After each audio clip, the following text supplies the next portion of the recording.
Hello friends, स्वागत है आप सभी का शिवनाथ करेंट अफेयर्स चैनल पर। आज के कुछ महत्वपूर्ण करेंट अफेयर्स पर चर्चा करते हैं और लेते हैं पहला क्वेश्चन। वोस्टॉक 2022 युद्धाभ्यास का आयोजन किस देश में किया जाएगा? तो इसका आंसर है रूस। रूस में वोस्टॉक 2022 युद्धाभ्यास का आयोजन किया जाएगा और इसमें भारत, रूस, चाइना, बेलारूस देश भाग ले रहे हैं और यह एक बहुराष्ट्रीय युद्धाभ्यास है। अगला क्वेश्चन लेते हैं। किस राज्य में ड्रोन द्वारा दवाओं के वितरण का सफलतम प्रयोग किया गया? तो इसका आंसर है अरुणाचल प्रदेश। हाल ही में अरुणाचल प्रदेश में ड्रोन द्वारा दवाओं के वितरण का सफलतम प्रयोग किया गया और भारत का विजन भी है कि भारत को ड्रोन हब बनाना है। अच्छा, इस दवाओं के वितरण से क्या फ़ायदा होगा? इससे फ़ायदा यह होगा कि दूर दराज इलाकों में जो लोग बसे हैं उन्हें जल्दी दवाई और सुविधा प्राप्त होगी। अगला क्वेश्चन लेते हैं। देश की पहली double decker AC electric bus कहाँ से शुरू की गई? तो इसका आंसर है मुंबई। हाल ही में मुंबई से देश की पहली double decker AC electric bus शुरू की गई। अच्छा, इसकी खासियत ये है कि सबसे बड़ी खासियत यह है कि यह एक इलेक्ट्रिक बस है। इसका उद्घाटन किसने किया? इसका उद्घाटन केंद्रीय सड़क एवं परिवहन मंत्री नितिन गडकरी जी के द्वारा किया गया। अगला क्वेश्चन ले लेते हैं। किस राज्य में दही हांडी को साहसिक खेल का दर्जा दिया गया? तो हाल ही में महाराष्ट्र में दही हांडी को साहसिक खेल का दर्जा दिया गया। वहाँ के मुख्यमंत्री एकनाथ शिंदे जी ने दही हांडी को साहसिक खेल का दर्जा दिए जाने की घोषणा की और साथ ही साथ मुख्यमंत्री द्वारा यह भी कहा गया कि दही हांडी में भाग लेने वाले खिलाड़ी को खेलकूद कोटे से सरकारी नौकरी में भी आवेदन कर सकते हैं। महाराष्ट्र के राज्यपाल कौन है? महाराष्ट्र के राज्यपाल हैं भगत सिंह कोश्यारी। अगला क्वेश्चन ले लेते हैं। हाल ही में किस देश द्वारा पीरियड प्रोडक्ट निःशुल्क उपलब्ध कराए जाने वाला कानून पारित किया गया? जिसका आंसर है स्कॉटलैंड। हाल ही में स्कॉटलैंड में पीरियड प्रोडक्ट निःशुल्क उपलब्ध कराए जाने वाला कानून पारित किया गया और ये ऐसा कानून बनाने वाला विश्व का पहला देश है। अगला क्वेश्चन लेते हैं। हर घर जल प्रमाणन प्राप्त करने वाला भारत का पहला राज्य कौन बना? तो इसका आंसर है गोवा। हाल ही में गोवा देश का पहला राज्य बना जहां प्रत्येक घर में शुद्ध पेयजल की उपलब्धता सुनिश्चित है। और केंद्र शासित प्रदेशों में दादर, नागर हवेली तथा दमन दीव हर घर जल प्रमाणित वाला केंद्र शासित प्रदेश है। बात करें जल जीवन मिशन की, तो जल जीवन मिशन कब आरंभ हुआ था? ये 15 अगस्त 2019 को आरंभ हुआ था और इसका लक्ष्य है कि 2024 तक सभी घरों में पाइपलाइन के माध्यम से शुद्ध पेयजल की आपूर्ति करना। हाल ही में मोदी जी द्वारा हर घर जल उत्सव का आयोजन भी किया गया और ये कहाँ हुआ था आयोजन? गोवा में। और गोवा के सीएम कौन है? गोवा के सीएम हैं प्रमोद सावंत और कहना चाहिए हमारे जल शक्ति मंत्री कौन है? गजेंद्र शेखावत। अगला क्वेश्चन लेते हैं। हाल ही में भारत द्वारा किस देश को डोर्नियर विमान सौंपा गया? तो इसका आंसर है श्रीलंका।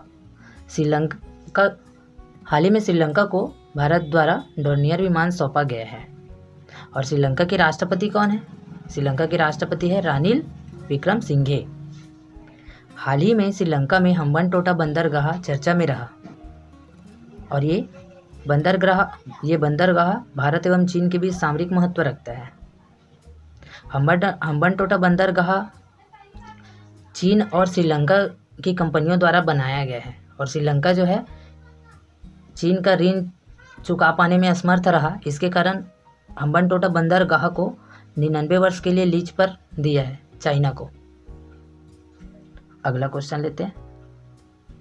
भारतीय स्टेट बैंक द्वारा कहाँ पर स्टार्टअप को सपोर्ट करने के लिए भारत की पहली शाखा खोली गई? तो इसका आंसर है बेंगलुरु। यह शाखा न्यू स्टार्टअप को सपोर्ट करने के लिए खोला गया है। अगला क्वेश्चन लेते हैं। रक्षा मंत्री राजनाथ सिंह द्वारा भारतीय सेना को कौन सा रक्षा उपकरण सौंपा गया?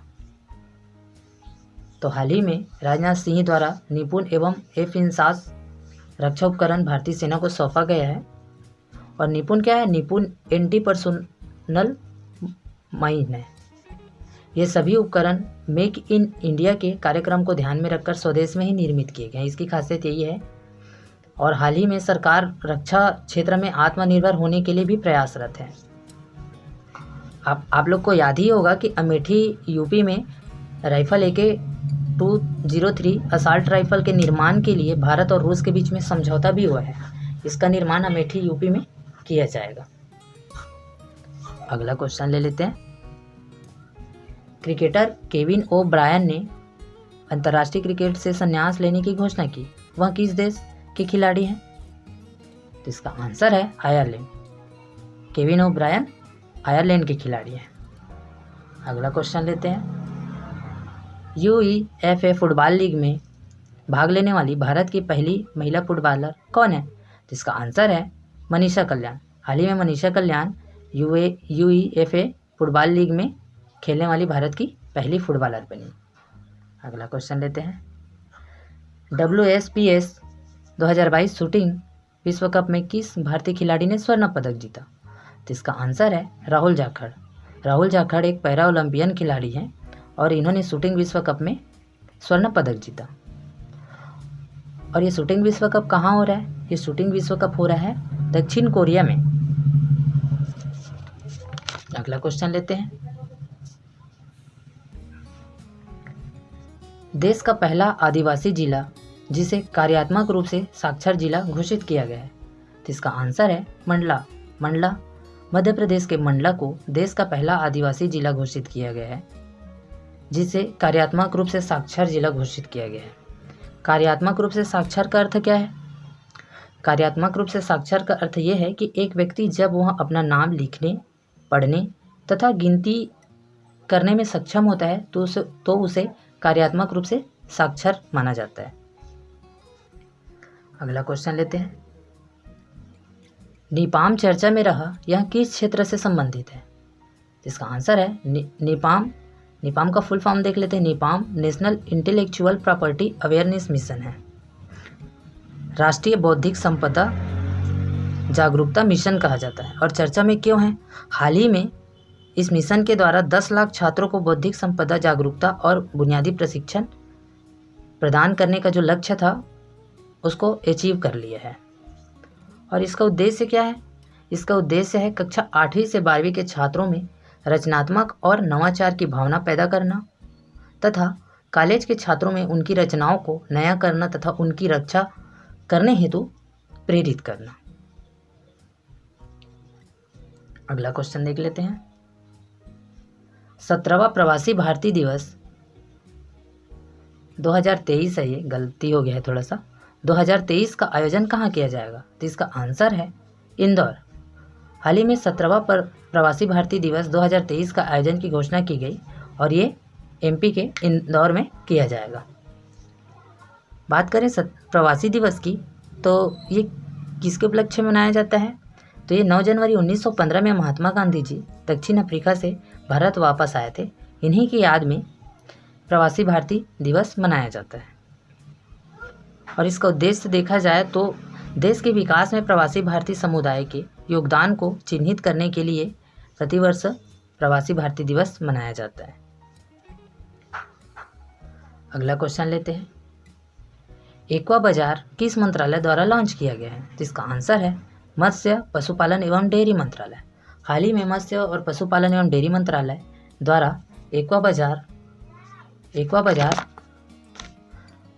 नामक फीचर जोड़ा गया। और ये किसमें फीचर ये फीचर किसमें जोड़ा गया है? तो ये क्या कहना है, मत्स्य पशुपालन एवं डेयरी मंत्रालय का एक ऐप है, मत्स्य सेतु ऐप, उसमें एक्वा बाजार फीचर जोड़ा गया है। और इसका उद्देश्य क्या है?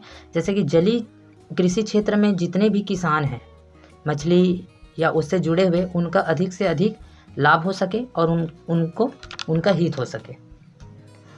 और बात करें मत्स्य पालन और पशुपालन और डेयरी मंत्रालय के मंत्री कौन हैं, तो पुरुषोत्तम रूपाला जी हैं।